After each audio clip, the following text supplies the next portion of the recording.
The petroleum sector, you remember the regulation of that sector and the whole lot of sub-issues that always pop up. Yes, the regulation, that's what we're continuing this morning with. And Mr. Yakubu Dati joins us now. He's a public affairs analyst. Morning, thank you for coming. Thank you. Good morning, viewers. Okay, well, yes, the debate is here, it's there, it's everywhere. But from your perspective, what do you think? Well, I think to start with, most of the issues that have to do with deregulation, which is popularly known as fuel subsidy, has been misrepresented.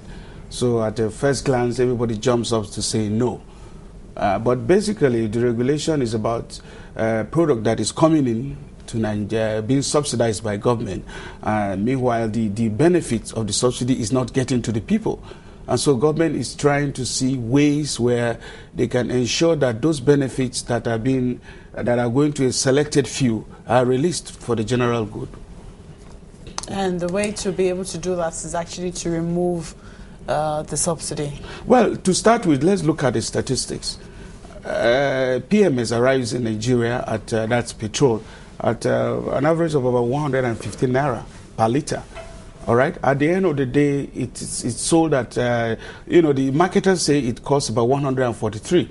By the time they add up costs like administrative costs, haulage, storage, demurrage. In fact, they charge the government demurrage even ahead of time, even though customs gives you 7 days free in the ports. So those are areas where critical finances, funds that are needed to development are, taken out by so-called group of people who see themselves as people providing the subsidy. And the ordinary man who is supposed to enjoy is not. I just came in from Jos yesterday in my village in Mangu. I bought fuel at about 200 naira per liter, except for Lagos and Port Harcourt and Abuja, where there's a lot of, that's where you see fuel at 65 naira. But if we to look at, you just talked about Jos now, that is fraud, because the government, we understand there is what they call the Petroleum Equalization Fund, so that should have been able to pay the differentials of money spent by any of these marketers. So isn't it necessary for us to ask why they sell at that rate when they can also go back to the government and collect the differentials? Yeah, that is the crux of the issue. Government is putting in so much money, and yet there is a cartel. How much money is government putting in? Well, we are spending about $6 billion a year on subsidy, which boils down to about $950 billion. How much do we produce crude per barrel? Well, right now we don't produce, we import. But what the marketers are saying is arrival is 115 naira per barrel. Per barrel arrival, and after that they now add up the markup, marketers markup, transportation, and other costs that they incur. So eventually it comes down to about 143 naira per 79 kobo per barrel on arrival. And so government now, because wants to sell it at 65 naira, pays the differential, which is about 79 naira 96 kobo per barrel. You know that ineffectiveness of government to really pursue people who sell petrol above the pump price, for instance, in Jos, 200 naira, isn't that what we're likely to also see when we talk about all of this? We say, let's take off all the assistance by government now. No, not necessarily that. You see, you have to look at what is working. It is an open fact that government is not a good manager of businesses. If you look at the other sectors where government has been involved, let's look at the telecoms sector, for instance. Nitel has been there. For the almost 25 years they operated, they had barely 450 lines. But that's the only example. The only example the government has. No, there are several examples. Which other one? There's the airline. When Nigerian Airways was there, and look at now that we have options. You have airlines competing. Even when you enter the Mr. Dati, that is debatable, because some say that some people somewhere, maybe in government, deliberately killed that Nigeria Airways, the dream of the people, the pride of the people. Well, and that's the same way they're trying to do. Do you think at the end of the day we'll still be having NNPC when we go with this deregulation? The solution I'm saying is if government does less business and allow private sector to operate. So far, the experiences we have seen is very clear. even apart from the airline, you remember that there was a period when government was involved in even transportation, buying buses. But now private sectors have taken over, and transportation is more affordable. There is competition. You know, there are options available. So we believe that government cannot run businesses so far, and people use it as an opportunity to begin Can they also run governance if they have failed in running business? It looks like they can also fail in the governance proper, because well, you have to be a master of almost everything for us to put you there as a government.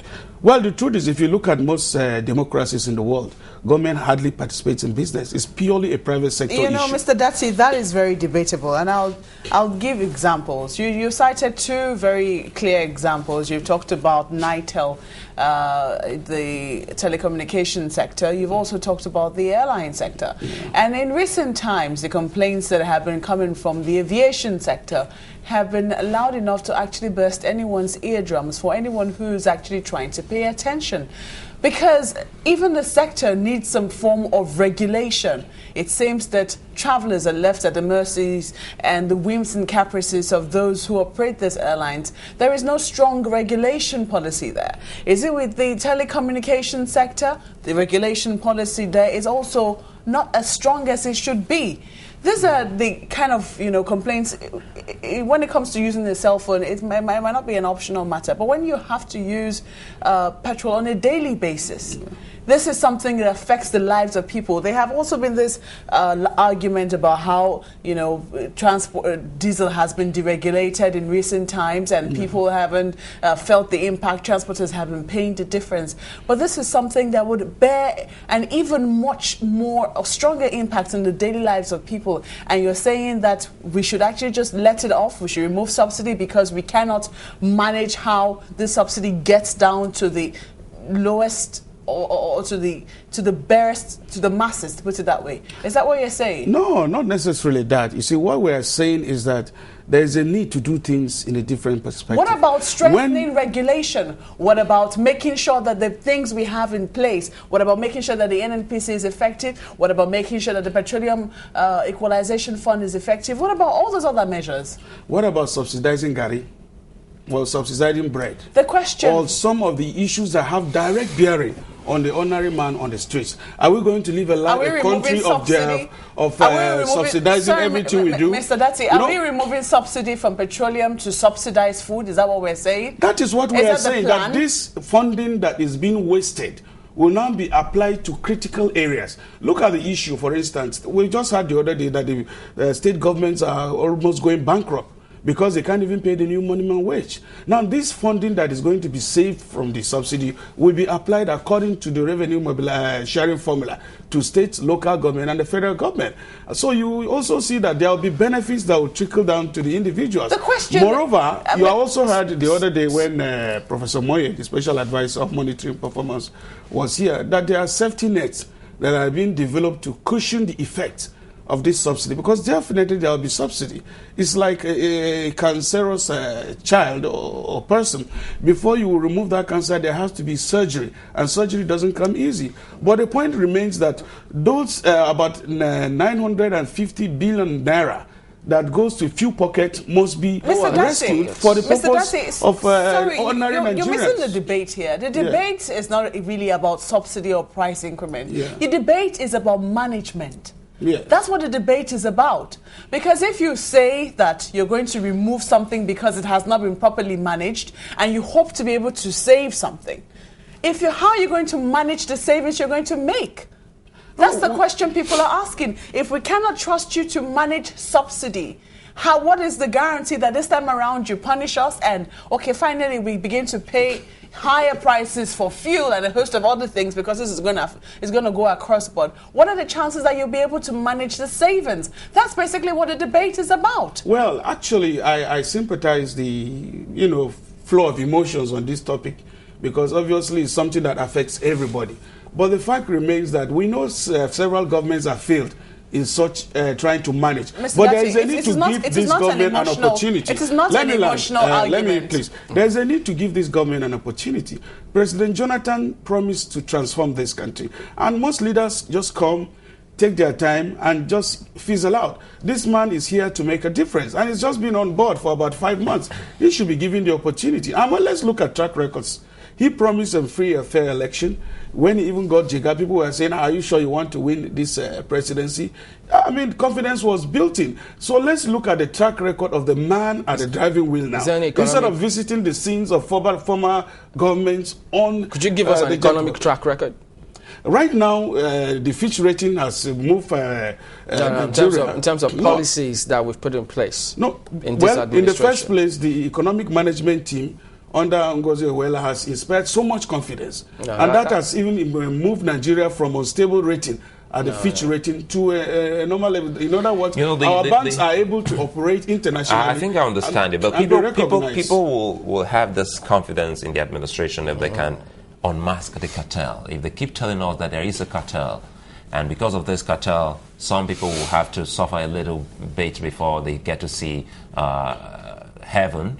Why can't they unmask the cartel now? Is it too difficult for them to do, or is it that the cartel is made up of people who are in government? Well, these are not people that are hidden.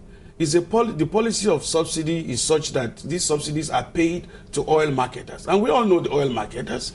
If you go to the streets, most of the filling stations are owned by oil marketers. That's so it's not an issue of cartel. We cannot just say cartel. oil marketers, because 1 or 2, 3, 4 oil marketers are not benefiting from all of this. But those who are truly benefiting, we should name them and publish their names and let the people know that because of A, B, C, that is why we have been suffering all this while. And you think the people wouldn't like that? And I think that is why the government is trying to strengthen the anti-corruption agencies, because these are issues that have to do with accountability, transparency.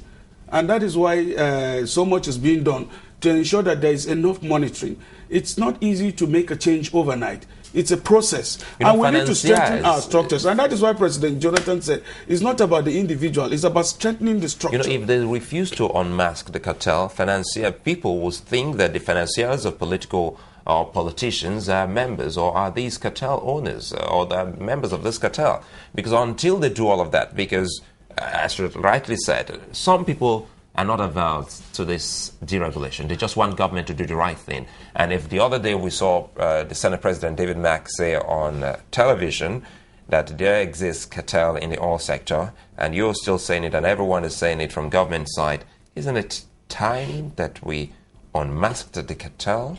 If you have a group that is being fed with about 900 billion naira a year, now you are talking about a monster. It's not easy to come against that. There's what they call scapegoatism. Now let's get a scapegoats. At least 2, 3 it will be enough out of the million. No, you see, Nigerians, I believe, should begin to support, especially President Jonathan, for the courage he has to be able to confront this 900 billion naira worth monster. And you know the strength that they come when it happens. And some of the leakages we see, especially in the pricing, is, for instance, they are importing oil and they are saying that they are even charging government for 15 days demurrage. Okay, so even before it arrives. And that forms part of the cost.